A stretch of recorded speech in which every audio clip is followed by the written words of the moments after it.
नमस्कार। आप देख रहे हैं ज्ञानांजन। इन कार्यक्रमों को एक आंदोलन का हिस्सा मानें और अपनी सहभागिता सुनिश्चित करने के लिए लाइक करें, शेयर करें, सब्सक्राइब करें और बेल आइकन को अवश्य दबाएं ताकि नए कार्यक्रमों की नोटिफिकेशन आपको तुरंत मिल सके। नमस्कार। आज का विषय है सत्यनारायण व्रत कथा और सफलता की सूत्र। प्राचीन काल से ही सनातन धर्म को मानने वालों के घरों में समय समय पर सत्यनारायण व्रत कथा का आयोजन होता रहा है।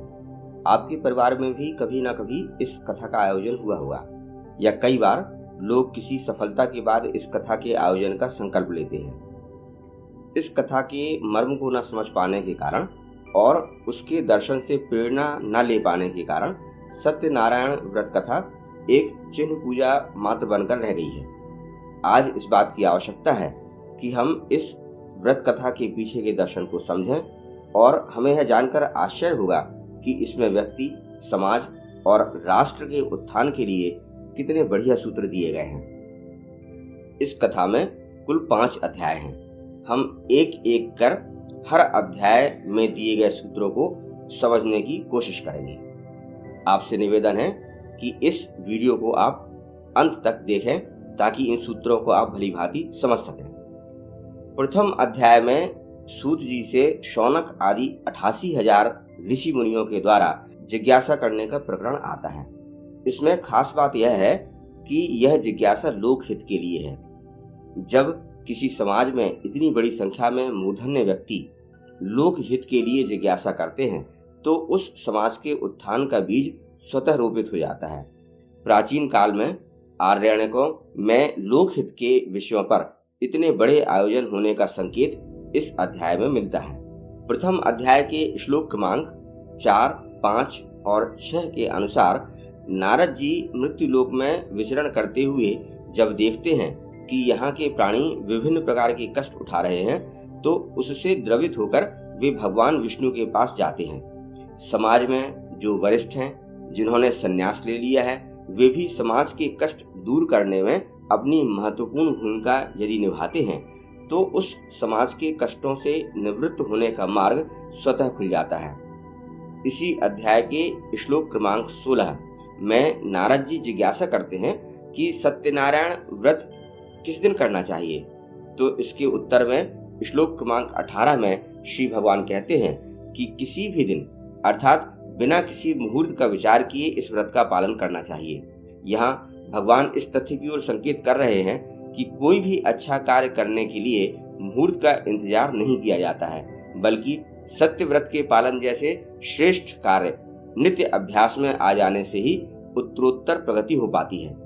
द्वितीय अध्याय में ब्राह्मण और शूद्र वर्ण के व्यक्तियों के लिए प्रेरणा दी गई है।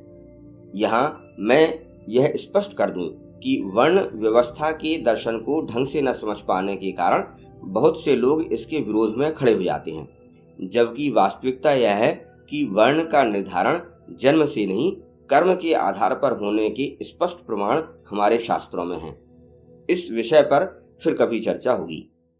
द्वितीय अध्याय के श्लोक क्रमांक 1, 2, 3 एवं 8 में एक गरीब ब्राह्मण का वर्णन आता है, जिसे भगवान विष्णु एक बूढ़े ब्राह्मण का वेश रखकर सत्यनारायण व्रत करने का उपदेश देते हैं। ब्राह्मण वर्ण के व्यक्ति यदि सत्यनिष्ठ हों और उनके अंदर उस गरीब ब्राह्मण के चित्त में सत्यनारायण व्रत के लिए उत्पन्न हुई बेचैनी का एक अंश भी यदि आ जाए और ब्राह्मण अर्थात दार्शनिक, विचारक, विशेषज्ञ, शिक्षा के क्षेत्र से जुड़े व्यक्ति और मनीषियों का वर्ग सत्य मार्ग पर चलने लगे तो राष्ट्र की प्रगति होना तय है। इसी अध्याय के श्लोक क्रमांक 16 से 18 में एक लकड़हारे का वर्णन आता है, जो ब्राह्मण के द्वारा प्रेरित किए जाने पर सत्य के व्रत का अवलंबन लेकर प्रगति करने का प्रयास करता है। काष्ठ विक्रेता अर्थात श्रमिक या कामगार, इनकी भी राष्ट्र की प्रगति में एक महत्वपूर्ण भूमिका है। इसी वर्ग को शूद्र कहा गया है। इस वर्ग में ऐसे सभी व्यक्ति आते हैं जो समाज को विभिन्न प्रकार की सेवाएं प्रदान करते हैं, जैसे चिकित्सक, वकील, इंजीनियर, विभिन्न विभागों में कार्य करने वाले कर्मचारी और श्रमिक इत्यादि। राष्ट्र की प्रगति में ब्राह्मण और शूद्र धुरी का कार्य करते हैं और इन दोनों धुरियों के बीच वैश्य और क्षत्रिय वर्ण के व्यक्ति अपनी भूमिका निभाते हैं। द्वितीय अध्याय के श्लोक क्रमांक 24 में लकड़हारा अपनी लकड़ी बेचने के लिए अब एक नए वर्ग के ग्राहकों के पास जाता है। यहाँ यह स्पष्ट संकेत किया गया है कि किसी भी व्यापार में न सिर्फ यह महत्वपूर्ण है कि हम मेहनत करें, बल्कि हमें यह भी मालूम होना चाहिए कि हमारे ग्राहक किस वर्ग के हैं। उनको लक्ष्य कर ही हमें मेहनत करनी चाहिए। तृतीय अध्याय में श्लोक क्रमांक 2 में उल्कामुख नाम के एक राजा का वर्णन आता है जो देवालयों तथा ब्राह्मणों को उदारता पूर्वक दान दिया करता था। यहाँ इस तथ्य की ओर संकेत है कि राजा या क्षत्रिय अर्थात शासक वर्ग या आज के संदर्भ में सत्ता में बैठे दल या सरकार का यह दायित्व है कि वह ब्राह्मणों अर्थात वैज्ञानिकों, दार्शनिकों, मनीषियों और विद्यादान के क्षेत्र में लगे हुए व्यक्तियों और संस्थाओं को अपनी ओर से आर्थिक सहायता दें ताकि वे अपने मूल लक्ष्य को प्राप्त करने की तरफ ध्यान दे सकें। उन्हें अर्थ प्राप्ति के झंझट में न पड़ना पड़े। देवालय भी समाज को श्रेष्ठ मार्ग पर चलाने में अपनी भूमिका निभाते थे, इसलिए उनको भी राज्य से आश्रय मिलना चाहिए। इसी अध्याय में श्लोक क्रमांक 4 में साधु नाम के एक व्यापारी का वर्णन आता है। व्यापारी अर्थात वैश्य वर्ण में आने वाले व्यक्ति। वैश्य का अर्थ है जो समाज में व्यापार के माध्यम से आर्थिक प्रगति के लिए मुख्य भूमिका निभाते हैं। ऐसे वर्ग को सत्यनारायण व्रत के लिए प्रेरित करने का कार्य राजा अथवा क्षत्रिय अर्थात शासक वर्ग का है। साधु वैश्य की कथा में एक घटना है कि सत्यव्रत से हट जाने के कारण एक राजा के द्वारा उसको बंदी बना लिया जाता है। आज हम ऐसे तमाम उदाहरण देखते हैं जिनमें बड़े उद्योगपति सत्य मार्ग से भ्रष्ट हो जाने के कारण न सिर्फ अपने व्यापार को अंततः चौपट कर लेते हैं, बल्कि उन्हें जेल की हवा भी खानी पड़ती है। साधु वैश्य की अनुपस्थिति में उसकी पत्नी तथा पुत्री के द्वारा सत्यनारायण व्रत का पालन करना यह बताता है कि ऐसे औद्योगिक घरानों में यदि उनके परिवार के चाहे अन्य लोग ही सही सत्यव्रत का पालन कर सकें तो वे उद्योग को पटरी पर ला पाने में सफल हो पाते हैं। चतुर्थ अध्याय के श्लोक क्रमांक 1 से 5 के अनुसार साधु वैश्य द्वारा एक दंडी स्वामी से झूठ बोलने के कारण उसके व्यापार की नौका धन के स्थान पर जैसा उसने कहा था उसी अनुसार लता पत्रादि से भर जाती है। दंडी स्वामी उस ब्राह्मण वर्ग के प्रतीक हैं जो समाज के उत्थान के लिए कार्य करता है।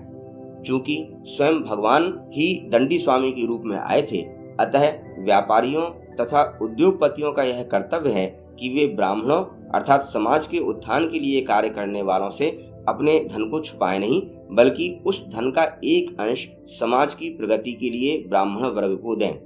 यहाँ यह बात ध्यान देने योग्य है कि राजा को कर के रूप में दिए जाने वाले धन से आशय नहीं है, बल्कि व्यापारियों द्वारा सीधे ब्राह्मण वर्ग को राष्ट्र के उत्थान के लिए धन दिए जाने की तरफ संकेत है।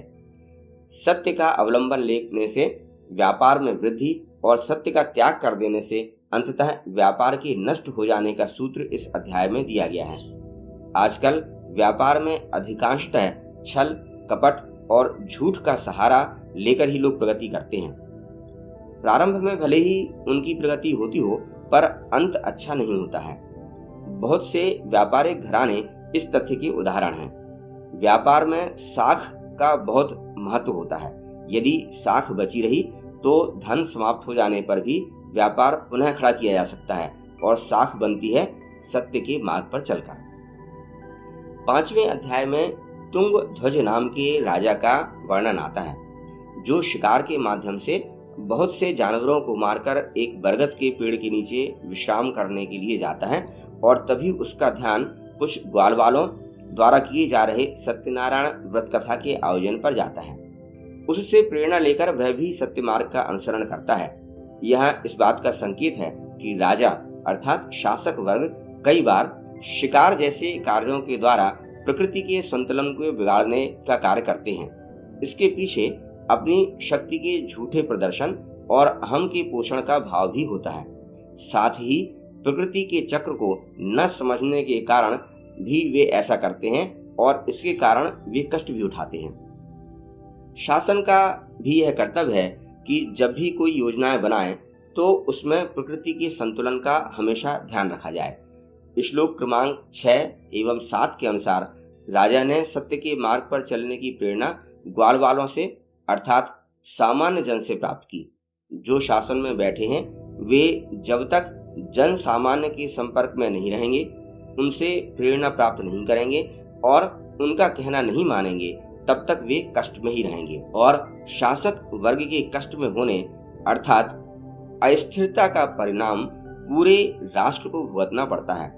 सत्यनारायण व्रत कथा के 5 अध्यायों में जो सूत्र दिए गए हैं उन पर चिंतन मनन किया जाए, उसके अनुसार समाज का हर वर्ग आगे बढ़े तो हमारे राष्ट्र की प्रगति अवश्यंभावी है।